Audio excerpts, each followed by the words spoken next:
nem carro, né? Vai ficando velho, vai começando, quebra aqui, quebra ali, daqui a pouco, pum, quebra alguma coisa muito importante e arriou. E uma vez que arriou, não tem mais jeito. Se o coraçãozinho parar, ainda alguém dá um jeito lá de dar um choque, como é que se chama? Um desfibrilador, né? E vai lá e puf, e a pessoa às vezes dá aquele choque no coração, ele volta a funcionar. Mas por quê? Porque está ali ainda, não morreu tudo, mas morreu. 4 dias depois, só Jesus pode fazer isso. Irmão Luiz Paulo, por que você está falando disso? Você pediu para a gente ler em Efésios 2, eu vou te explicar. Certo dia Jesus, ele é abordado por um homem religioso, por um jovem religioso.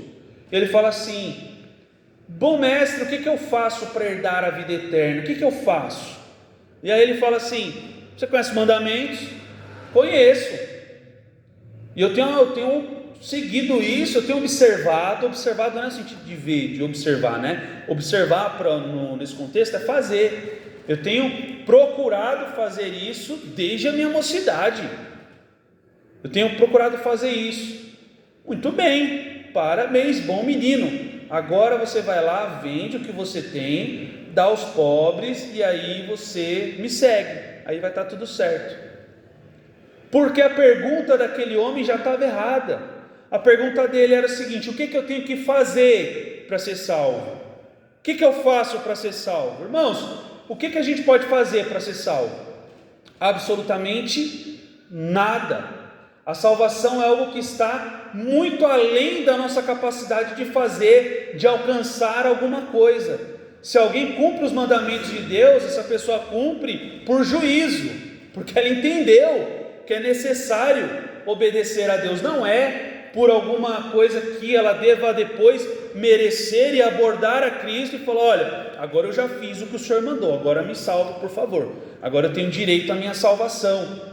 Quando Jesus acaba com a ilusão daquele homem, os discípulos perguntam para ele: mas Senhor, quem é que pode ser salvo? Se esse homem não está salvo, eu imagino Pedro olhando para ele e falando assim: já era, estou no inferno, acabou para mim, porque se esse homem aí não é salvo, onde que eu vou chegar? Onde que eu vou passar? Eu cheio de problema, cheio de defeito, andando todo pipocando, o cara é uma Ferrari e não vai chegar lá. Como que meu Fusquinha vai chegar se aquela Ferrari não chega, né? E aí Jesus olha para ele e fala assim: olha, aos homens isso é impossível, mas para Deus nada é impossível. O que Jesus está falando ali? Que a salvação é impossível aos homens, isso é, não há nada que os homens possam fazer para serem salvos,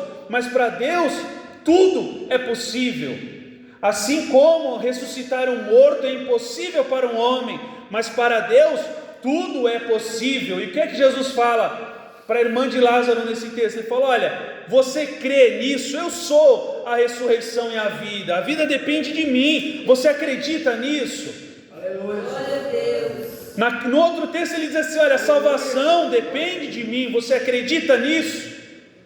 Porque, irmãos, o milagre da salvação, o milagre que Deus operou na tua vida, no ponto de vista espiritual, ele é tão tremendo, ele é tão maravilhoso, ele é tão grande quanto a ressurreição de um morto. Lembra quem você era quando você não conhecia Cristo?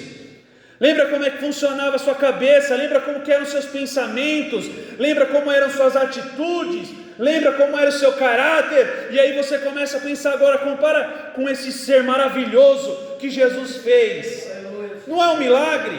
Não é uma coisa maravilhosa? Ao ponto que você olha para alguém, você quer explicar, você quer dizer para essa pessoa: olha, Jesus pode fazer na sua vida o que Ele fez na minha vida também. E aquela pessoa parece que está cega, surda e muda, ela não entende, ela não compreende o que Deus fez na sua vida, porque a salvação só é compreendida por quem é salvo. Por isso que o ateu conhece a Bíblia de ponta a ponta e não entende nada, porque ele conhece a letra. Você entende na prática o que é ser salvo por Jesus. Aleluia, Jesus. Glória a Deus. Isso faz uma diferença muito grande, irmãos. Aos homens isso é impossível, mas para Deus tudo é possível. Eu quero te convidar nessa noite a meditar na obra que Deus já fez na sua vida. Enquanto muitas pessoas dizem assim: olha, irmão, o melhor de Deus está por vir. Isso é uma grande mentira. O melhor de Deus Ele já fez na sua vida. Se você fosse agora morrer pobre, doente e sem condição nenhuma, sem conforto nenhum na vida, você seria como aquele mendigo, como Lázaro, que estava ali à porta do seu Senhor e que aquele vivia regaladamente, ele com as suas chagas. Mas o que aconteceu nele quando virou para a eternidade, quando terminou essa fase, esse prefácio do livro que é a nossa vida, que o conteúdo todo está na eternidade, isso aqui é só a primeira página. Quando virou a primeira página, os dois fecharam os olhos e foram sepultados. Aí diz a palavra do Senhor, que aquele era consolado, e aquele que tinha tudo, padecia. Então, irmãos, por mais que alguém vá para a eternidade, sem nenhum recurso nesse mundo, o maior milagre, o maior presente, a maior obra Jesus já fez na nossa vida. É por isso que nós podemos entrar nesse texto de Efésios, no capítulo 1, que se nós lermos lá, a gente não vai ler o capítulo 1 agora, mas você vai ler o que foi dito no culto anterior, que nós já fomos abençoados com toda sorte de bênçãos espirituais nas regiões celestiais. Sabe por quê? Porque você faz parte de um corpo, e a cabeça está sentada ao lado do Pai reinando. Onde que você está? Você está reinando também. Talvez você olhe no espelho e você vê um rosto envelhecido, talvez você olhe para um exame médico e vê uma doença, mas quando, aleluia, no mundo espiritual, alguém olha para você, ele vê uma autoridade espiritual, ele fala: peraí, olha, esse aqui faz parte do corpo, esse aqui é membro de Jesus. Irmãos, que coisa maravilhosa nós temos. Por isso que o apóstolo Paulo, e Pedro também falou alguma coisa parecida, ele dizia assim: olha, se eu estiver aqui, eu estou ganhando, mas se eu partir, eu estou ganhando muito mais. O viver é Cristo, morrer é ganho, é lucro. Porque ele sabia que não importava o que acontecesse com esse tabernáculo, com a sua carne, a sua alma estava guardada em Cristo. E esse texto de Efésios, no capítulo 2, ele fala como isso aconteceu. Ele repete tudo isso que eu falei para os irmãos até agora. Mas no capítulo 1 e no versículo 18, eu vou explicar para os irmãos aqui. Paulo começa essa carta aos Efésios exaltando, glorificando a Deus pela obra que ele fez e pelo que ele é. Ele está falando sobre a igreja, ele está falando sobre a exaltação de Cristo. E aí ele diz assim: pelo que ouvindo, no versículo 15, capítulo 1 diz assim: pelo que ouvindo eu também a fé que entre nós há no Senhor Jesus, e a vossa caridade ou amor para com todos os santos, não cesso de dar graças a Deus por vós,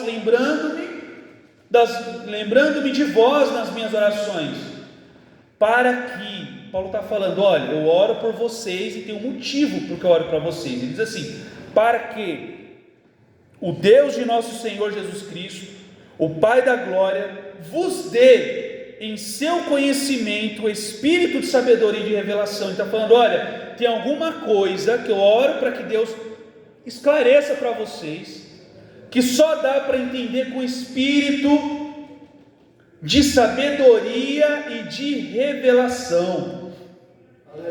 Tendo iluminado os olhos do vosso entendimento. O que o apóstolo Paulo fala aos Coríntios? Olha, porque o diabo, Deus deste século, cegou o entendimento dos ímpios para que não lhes resplandeça a luz do evangelho de Cristo. E o apóstolo Paulo está falando assim, que essa revelação que nós recebemos, ela pode ser progressiva, ela pode ser maior ainda, a gente pode compreender muito mais ainda o que Deus fez. E ele diz assim: para que saibais, se vocês tiverem entendimento iluminado, para que saibais qual seja a esperança da sua vocação, e quais as riquezas da glória da sua herança nos santos, a qual sobreexcelente grandeza do seu poder sobre nós, os que cremos, segundo a operação da força do seu poder. Ele está dizendo, nós cremos segundo a operação da força do seu poder. Não é interessante, irmãos, que você não crê pelo seu poder, você não crê pela sua força, você não crê pela sua capacidade, você crê pelo poder de Deus. Até a capacidade de crer é Deus que te dá. Mas esse poder, ele fala no versículo 20, é esse poder, esse mesmo poder que faz vocês crerem, que capacita vocês a crerem, é o poder que manifestou em Cristo Jesus, fazendo o quê? Versículo 20, ressuscitando dos mortos e pondo a sua direita nos céus. Ele está falando do mesmo poder que fez você crer, é o poder que ressuscitou a Cristo dos mortos. Irmãos, você precisa de quanto de poder exige para que você creia, para que você ressuscite espiritualmente? É a mesma quantidade de poder que Deus utilizou para ressuscitar a Cristo dos mortos, pondo a sua direita nos céus, acima de todo principado e poder, e potestade, domínio, e de todo nome que se nomeia, não só neste século, mas também no vindouro. Ele está falando, mas também na eternidade. E sujeitou todas as coisas aos seus pés, e sobre todas as coisas o constituiu como cabeça da igreja, que é o seu corpo, a plenitude daquele que cumpre tudo em todos. E vos vivificou, olha só o que ele fez, e vos vivificou, estando vós, como que nós estávamos? Mortos. Como mortos? Em vossas ofensas e pecados, em que noutro tempo andaste segundo o curso deste mundo, segundo o príncipe das potestades do ar, do espírito que agora opera nos filhos da desobediência, entre os quais todos nós também antes andávamos nos desejos da nossa carne, fazendo a vontade da carne e dos pensamentos, e éramos por natureza filhos da ira, como os outros também. O que nós vemos hoje, irmãos, são pessoas cumprindo exatamente essa imagem aqui. A pessoa anda nos desejos da carne, fazendo a vontade da carne e dos pensamentos. Ele se comporta como um filho da ira, mas ele diz: sou cristão, eu sou evangélico também. E é quando você vai ver a vida da pessoa, ela está com a vida toda arrebentada, toda torta, ela está fazendo coisas horríveis, e não existe um pingo, não existe uma voz silenciosa que seja falando no coração dela: ei, você não é salvo, você está indo para o inferno. Ela não ouve essa voz. Sabe por que ela não ouve essa voz? Porque ela está morta em seus delitos e pecados. Ainda não aconteceu o milagre da ressurreição espiritual. É como se a irmã Cleane contou que esses dias tomou um choque, que ficou presa na máquina, e aí ela sentiu aquilo. Enquanto aquilo estava acontecendo, ela pensou, ela sentiu. Agora, se a gente vai num velório e pega e faz uma ligação direta com o poste, 18 mil watts, por exemplo, e você vai lá e no defunto, o que vai acontecer? Ele vai dar uns pulos, vai fritar, vai acontecer alguma coisa, mas não vai reclamar nada, porque está morto. E essa pessoa que ela diz que é cristã, que ela diz que serve a Deus, que ela diz, e ela leva o nome de cristã, porque hoje não é mais um peso quando a gente canta assim: eu amo a mensagem da cruz, até morrer eu vou, porque é um evangelho sem cruz, é um evangelho de autoajuda, é um evangelho que te ensina a ficar rico, te ensina um monte de coisa, só não te ensina a ir para o céu. É muito fácil levar esse nome de evangélico, mas quando nós ouvimos o chamado daquele que é o Cristo, eu digo que sou cristão, qual é o chamado do Cristo? É: vinde a mim, vocês vêm a mim, se alguém quiser vir após mim, tome a sua cruz, negue-se a si mesmo e siga-me. Isto é, se a minha fé não exige autonegação, não exige que eu carregue uma cruz, a minha fé não é a fé verdadeira que a palavra do Senhor aponta. E essas pessoas, elas vivem dessa forma, mas elas dizem que já passaram por isso, por esse milagre da ressurreição. Elas dizem que já estão em Cristo, mas a vida delas não diz isso. O que elas são então? Se o comportamento delas é esse, o texto diz: éramos por natureza filhos da ira. É filho da ira. Não importa se coloca no carro propriedade exclusiva de Jesus. Quer ver uma coisa? Entra no Instagram. Tem a bio. O que é a bio? A bio, vou dar uma aula de Instagram para os irmãos aqui na pregação, que legal. Aprender a olhar o Instagram. Tem a foto. Embaixo tem um negócio que você escreve lá, que é alguma coisa sobre você. Tem um monte de gente que coloca um versículo bíblico lá: filha do rei, filho do rei. Só que aí você tem que sair rapidinho quando você entra, porque a filha do rei mais parece uma filha de Satanás, porque o filho do rei mais parece um filho do diabo. Se coloca como filho de Deus, mas se comporta como filho da ira, é filho da ira. Não interessa a coleira que você põe no cachorro, você troca a coleira, o bicho é o mesmo. Mas o texto ele diz o seguinte: mas Deus falou: você estava desse jeitinho aí, você estava indo para o inferno desse jeito, não era de nenhum jeito diferente, você estava indo para o inferno, era filho da ira de Deus, a qual nossa irmã Cleane inclusive falou sobre a ira de Deus, que Jesus carregou por nós. Mas Deus, que é riquíssimo em misericórdia, pelo seu muito amor com que nos amou, Ele nos amou. Em qual momento que Deus nos amou? Estando nós ainda mortos em nossas ofensas. Olha que coisa, essa palavra ofensa, porque o pecado ofende a Deus. A pessoa que ela conduz a sua vida diferentemente daquilo que Deus diz na palavra dele, ela está ofendendo a Deus, porque Ele nos fez a sua imagem e semelhança. Quando eu modifico a forma de conduzir a minha vida segundo a minha vontade, segundo os meus pensamentos, eu estou ofendendo a Deus. Não é que Deus vai olhar para mim e falar: filhinho, filhinha, a vida é sua, você fez isso, você faz o que você quiser dela. Não. Deus, Ele olha para o homem como sua imagem e semelhança e fala assim: cuidado com o que você está fazendo, porque a minha semelhança é a minha imagem que está aí, o que você fizer eu vou cobrar de você. E quando nós pecamos, nós ofendemos a Deus, é uma ofensa a Deus. Enquanto nós estávamos lá ofendendo a Deus com os nossos pecados, o que Ele fez? Nos vivificou juntamente com Cristo, pela graça sois salvos. Qual é o nosso mérito aqui, irmãos? O que a gente fez para merecer? Segundo o texto aqui, a gente ofendeu a Deus. A gente ofendeu a Deus, e como que Ele devolveu a ofensa? Eu vou te ressuscitar, eu vou te salvar, eu vou te trazer, eu te escolhi, eu quero você comigo no céu.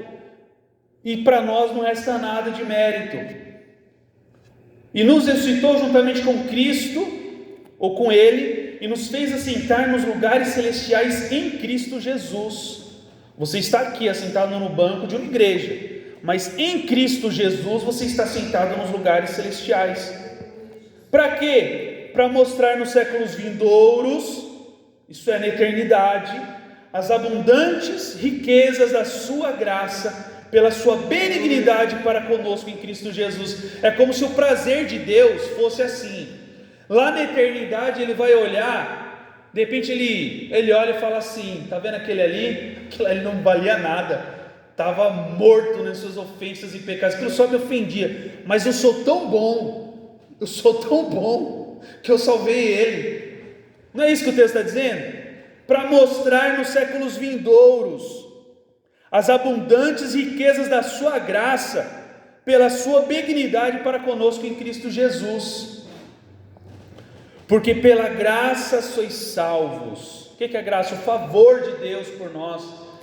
Pela graça, por essa graça, esse favor, todo esse processo que a Bíblia está falando, sois salvos por meio da fé. E isso não vem de vós, é dom de Deus. A fé foi você que creu, foi você que desenvolveu a fé. Mas da onde que veio a fé? Até a fé que você usa para crer em Deus você recebe dele. Não produziu no teu coração, não subiu assim no teu coração e falou: hoje acordei cheio de fé, aquela fé que eu já tinha, aquela fé que nasceu comigo, aquela minha fé. Irmãos, até a fé que é a única coisa que Deus exige para que nós sejamos salvos. Crê no Senhor Jesus Cristo e será salvo tu e a tua casa. Até a fé que nós cremos em Deus vem de quem? Vem de Deus. Isso não vem de vós, é dom de Deus. Não vem das obras para que ninguém se glorie. Deus não quer disputa com ninguém, Deus não quer disputa no céu.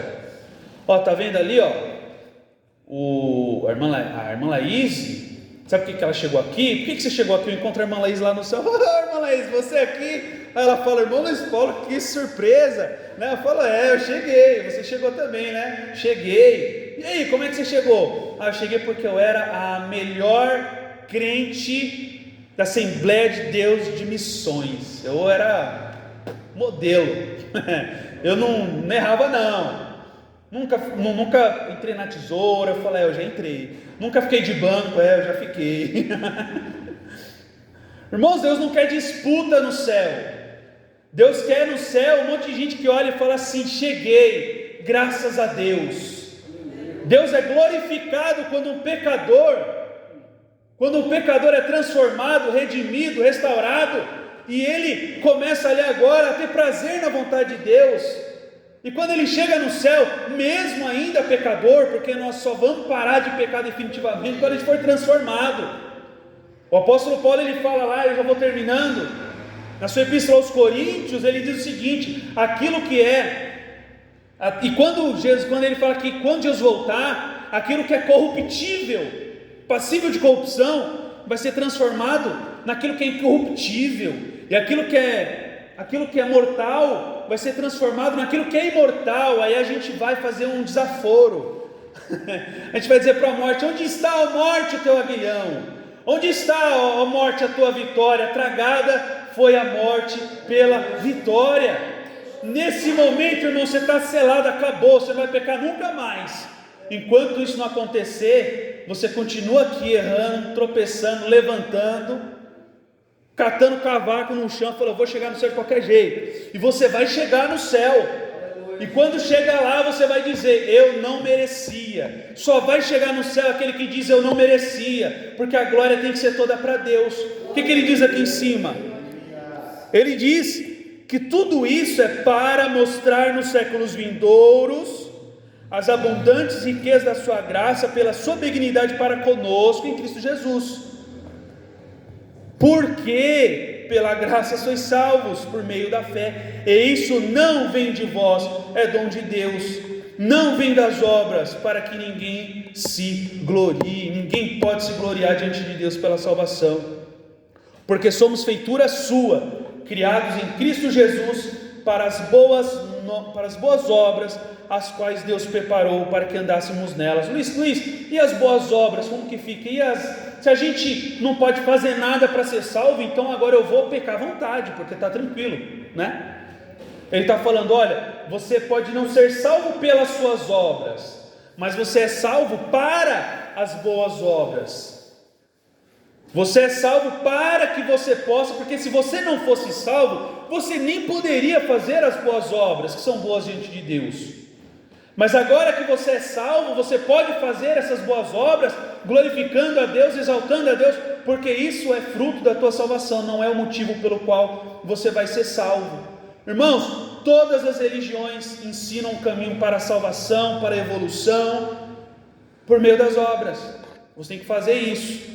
Aí você vai dar umas mancadas aqui, você vai errar, aí você vai reencarnar. Quando você reencarnar, você vai reencarnar um pouco mais evoluído, mas é aquilo que você fez na vida passada, você vai ter um negócio lá, tal do karma, né? Que você vai ter que sofrer aquilo ali para pagar o que você fez na vida anterior. E aí você vai pagando.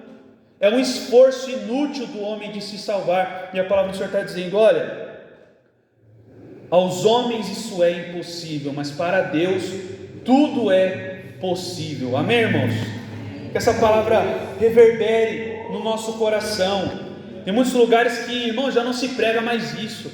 Hoje é só receba isso, receba aquilo, e não sei o que lá, e nessa semana Deus vai fazer um milagre na tua vida, você vai ser próximo. Irmãos, eu creio que Deus pode fazer que todo mundo fique rico, Deus pode prosperar a vida de todo mundo, se for para a glória dele, se Ele quiser Ele pode fazer, mas é muito fácil, irmãos, ouvir isso. O que nós precisamos é, como o irmão Divaldo falou agora há pouco, que seria bom se em todos os lugares se falasse sobre isso, sobre o que Cristo fez por nós, aquela pregação que é cristocêntrica, que dá o mérito, a honra, a glória somente a Deus. Amém? Deus abençoe os irmãos.